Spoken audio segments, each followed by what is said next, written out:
ଶୋଷରେ ମରିବ Pakistan news code ପରବର୍ତ୍ତୀ ପ୍ରସଙ୍ଗ। କାରଣ ଦିଲ୍ଲୀକୁ ସିନ୍ଧୁ ନଦୀ ଜଳ ବଙ୍କେଇ ବୁଲେଇ ଆଣିବା ପାଇଁ ଚେଷ୍ଟା ଜାରି ରହିଛି। ବର୍ଷେ କିମ୍ବା 1.5 ବର୍ଷ ମଧ୍ୟରେ ଦିଲ୍ଲୀ ମୁହାଁ ହେବ ସିନ୍ଧୁ ନଦୀ ପାଣି। ଦିଲ୍ଲୀ ଏବଂ ଏହାର ପାର୍ଶ୍ୱବର୍ତ୍ତୀ ରାଜ୍ୟଗୁଡ଼ିକର ପିଇବା ପାଣି ଆବଶ୍ୟକତାକୁ ପୂରଣ କରିବା ପାଇଁ ସିନ୍ଧୁ ନଦୀର ଜଳ ବ୍ୟବହାର କରାଯାଇପାରେ ବୋଲି କେନ୍ଦ୍ରମନ୍ତ୍ରୀ ମନୋହର ଲାଲ ଖଟ୍ଟର କହିଛନ୍ତି। ଅପରେସନ ସିନ୍ଦୁର ଦିଲ୍ଲୀ, ହରିୟାଣା, ୟୁପି ଏବଂ ରାଜସ୍ଥାନ ଭଳି ରାଜ୍ୟଗୁଡ଼ିକର ଜଳ ଆବଶ୍ୟକତା ପୂରଣ କରିବା ପାଇଁ ଏକ ଆଶୀର୍ବାଦ ବୋଲି କହିଛନ୍ତି। ପ୍ରଧାନମନ୍ତ୍ରୀ ସିନ୍ଧୁ ନଦୀ ଜଳ ଚୁକ୍ତିନାମାକୁ ସ୍ଥଗିତ ରଖିବା ଘୋଷଣା କରିବା ପରେ ଆମ ପାଖରେ ବହୁତ ପାଣି ରହିଛି। ବର୍ଷେ କିମ୍ବା 1.5 ବର୍ଷ ମଧ୍ୟରେ ସିନ୍ଧୁ ନଦୀ ଜଳକୁ ଦିଲ୍ଲୀ ମୁହାଁ କରିବାକୁ ଆମେ ଚେଷ୍ଟା କରୁଛୁ ବୋଲି ଖଟ୍ଟର କହିଛନ୍ତି। ତେବେ ସିନ୍ଧୁ ନଦୀ ଜଳ ପ୍ରବାହକୁ ଦିଲ୍ଲୀକୁ କିଭଳି ତାର ଗତିପଥ ପରିବର୍ତ୍ତନ କରାଯାଇପାରିବ ସେ ସମ୍ପର୍କରେ କିନ୍ତୁ ମନ୍ତ୍ରୀ ସ୍ପଷ୍ଟ କରିନାହାନ୍ତି। 1960 ମସିହାରେ ଭାରତ ପାକିସ୍ତାନ ଏହି ଚୁକ୍ତିରେ ସ୍ୱାକ୍ଷର କରିଥିଲେ। ତେବେ ପହଲଗାଁଓ ଆକ୍ରମଣରେ 26 ଜଣଙ୍କର ମୃତ୍ୟୁ ହେବା ପରେ ଭାରତ ଦଶନ୍ଧି ପୁରୁଣା ସିନ୍ଧୁ ଜଳ ଚୁକ୍ତିନାମାକୁ ସ୍ଥଗିତ ରଖିବାକୁ ନିଷ୍ପତ୍ତି ନେଇଥିଲା। ତେଣୁ ସେଇଠାରୁ ହିଁ ଚର୍ଚ୍ଚା ହେଉଥିଲା ଯେ କିଭଳି ଭାବରେ ଆମେ ଯେଉଁ ସିନ୍ଧୁ ନଦୀ ଜଳ ଚୁକ୍ତିଟିକୁ ସ୍ଥଗିତ ରଖିଲେ ତାର ପ୍ରଭାବ କିଭଳି ପାକିସ୍ତାନ ଉପରେ ପଡ଼ିବ ଏବଂ ସେଥିପାଇଁ ଆମେ କି ଯୋଜନା କରୁଛେ। ଏ ପ୍ରକାର ସୂଚନା ଆସିଛି ଯାହା ଆମେ କହୁଛେ ଯେ ଦିଲ୍ଲୀ ଆଡ଼କୁ ସିନ୍ଧୁ ନଦୀ ଜଳ ତାକୁ ତାର ଗତିପଥକୁ ପରିବର୍ତ୍ତନ କରାଯାଇପାରେ ବା ତାକୁ ବ୍ୟବହାର ଯୋଗ୍ୟ ଦିଲ୍ଲୀରେ ବା ଆଖପାଖ ଅଞ୍ଚଳରେ କରାଯାଇପାରେ। अंतर्जातीय व्यापार विशेषज्ञ डॉक्टर निहारंजन दास जोड़ी दास स्वागत करवा आलोचना को जो कथाटी कहुच्छी निश्चय बहुत भल शुणापी लगुच पाकिस्तान निश्चय चिंताजनक स्थिति गोटे नदीर गतिपथ प्रकृति में बदला जापर आड़ को मंत्री इंगित करुँच ना जो जल को व्यवहार करने लगी जो कैनाल सिस्टम केनाल माध्यम ताकू आमे व्यवहार उपयोगी एठी करि परिबा से कथाटी कहउछंती से संपर्कित स्पष्ट सूचना को निश्चय अपेक्षा करा जाउछि। किंतु निश्चय ये गोटे पाकिस्तान पई गोटे सतर्क घंटी आ जो भली भाबरे पहलगांव घटना से माने घटेइले जोथि पई भारत तुरंत प्रतिक्रिया स्वरूप जो सिंधु नदी जल चुक्ति को स्थगित रखिला ये मोटामोटी कहबा को गले जल चुक्ति स्थगित रहउछि जदि सेही पानी को आमे अन्य स्थान रे व्यवहार करि पारुछे ता अर्थ ताकू बिल्कुल आमे रद्द करदेले एभली स्थिति उत्पन्न हेबो। देखो कथा होची जे निज गुणरे जति निजे कुकुराडी हानिबे कुकुराडी रे हानिबे ताहल ताकू प्रतिवाद करबा पड़ते केई नथिबो। तेन करे वर्तमान जो परिस्थिति रे Pakistan Indus water project treaty को नहीं पहुंची से पाकिस्तान ही निजको निजे दायी करबा उचित। कथा होची जे भारतर गोटे बदान्यता थिला 1960 मसीह गोटे एते बड़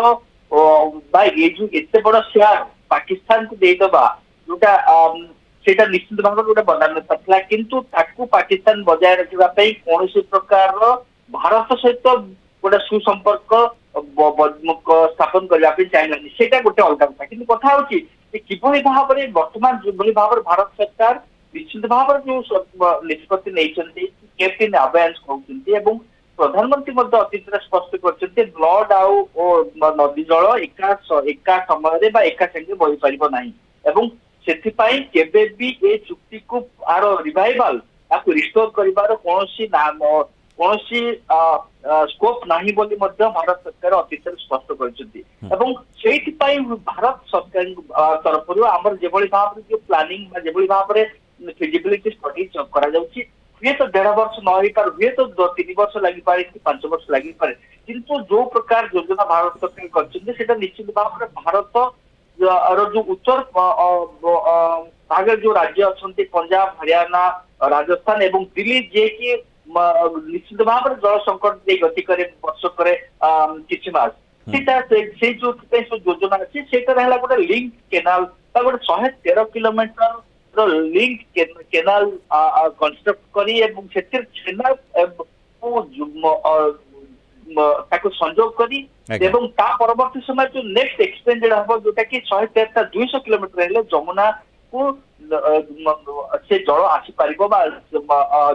जो इंडस्ट्रियल जो सिस्टम अच्छी रिवर सिस्टम से जल आसी पारिबो अर्थात पाकिस्तान को पानी जीव नाही ए प्रकार योजना रे भारत रही पाकिस्तान सहित जल चुक्ति जदिव स्थगित रही बिल्कुल से चुक्ति रद्द है भली स्थिति हो निश्चित भाव में कारण जे पर्यंत कथा होची जे वर्तमान परिस्थिति रे ଯେହେତୁ ପାକିସ୍ତାନ ତାର ଆଭିମୁଖ୍ୟରେ ତାର ମନୋଭାବରେ ପରିବର୍ତ୍ତନ ଆସିନି ତେଣୁ ଏଇଟାକୁ ମାନିବା ପାଇଁ ପଡିବ କି ସେ ଚୁକ୍ତି ଆଜକୁ ସ୍କ୍ରାପ୍। କାରଣ କଥା ହଉଛି ଯେ ହୁଏତ ଯଦି ପାକିସ୍ତାନ ଯୋଉଟା କି ଗୋଟେ ପ୍ରକାର କଳ୍ପନା କରିବା କଥା, ଯଦି ଆମେ ଇମାଜିନ କରିବା କି ପାକିସ୍ତାନ ଅତି ସୁନ୍ଦର ବନ୍ଧୁ ଭାବରେ ବ୍ୟବହାର କରିବ, ହୁଏତ ଭାରତ ସେଥିରେ କିଛି କୋଣ ମନୋଭାବ କରିପାରେ, କିନ୍ତୁ ସେଇଟା ବର୍ତ୍ତମାନ ନିକଟ ଭବିଷ୍ୟତରେ ଦେଖାଯାଉନାହିଁ। ଏବଂ ସେଇଥିପାଇଁ ମାନିବା ପାଇଁ ପଡିବ କି ପାକିସ୍ତାନ ନିଶ୍ଚିତ ଭାବରେ ନିଜ ପାଇଁ ନିଜେ ଗୋଟେ ଗୋଟେ ଯୋଉ ଗର୍ତ୍ତ ଖୋଳିଛି ଏବଂ ସେଥିରେ ସିଏ ଯଦି ପଡିଛି ତାହେଲେ ସେଥିପାଇଁ ସିଏ ନିଜେ ଦାୟୀ। किंतु यही स्थिति जहाँ आम देखीचे जे किभଳି भाबरे सिंधु नदी जल चुक्ति को नहीं पाकिस्तान प्रतिक्रियाशील होइथिला एवं युद्ध सहित समान बोली ताकू अभिहित करिथिला। वर्तमान ये जो योजनाटी रही पाकिस्तान जमती तार मंत्रणा जोरदार ढंग जारी रखी किभଳି भाबरे भारत जहाँ भी पदक्षेप नउची ताकू काउंटर करिवो से भଳି संभावना आपण देखुचंती कि? देखो पाकिस्तान जदि एक्ट ऑफ वार थिला सेतबळे जोटा घोषणा करा जाइतला आपण अप्रैल शेष भाग और मे प्रथम भाग रे भाव देखंतु सेतबळे तान सी वर्तमान पाकिस्तान चुप अछि एवं भारत विरुद्ध कौन सी पदक्षेप बा कार्यानुष्ठान ग्रहण करू नै काहेकि कथा हला कहिबा मु करबा मध्ये फरक कथा होछि हुए तो पाकिस्तान तार जो समर्थक राष्ट्रमान अछंती चाइना भी आसी पारे पाकिस्तान सपोर्ट करे,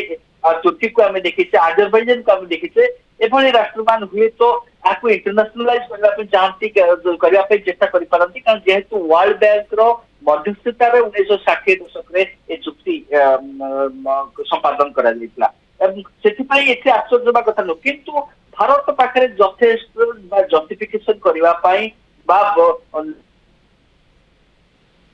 आज्ञा देखो कथा हला 80% वाटर पाकिस्तान भी जाउथला, 20% रो भाग थिला हुए तो से जो प्रधानमंत्री कथा हम कहली 50-50 हेई करथान। सेति पई कथा होची जे पाकिस्तान जदि भी केबे चुक्ति ता पूरा आपण देखिचंती भारत मध्य बहु बार डिमांड करिछि कि ए चुक्ति रो पुनर्विचार बा आउ थरे रिस्ट्रक्चर करबार आवश्यकता अछि। एटा हला ऑपरेशन सिंधुर पूर्ववर्ती बा किछि वर्ष पूर्व एभली डिमांड ला, किंतु पाकिस्तान केबे मध्ये एतने कौन सी इनिशिएटिव नहीं नथला और वर्तमान ताकू मध्ये एटा भोगिबा पे पड़ी। बहुत बहुत धन्यवाद डॉक्टर निहारंजन दास आलोचना रे आम सहित रही पारु मतामत।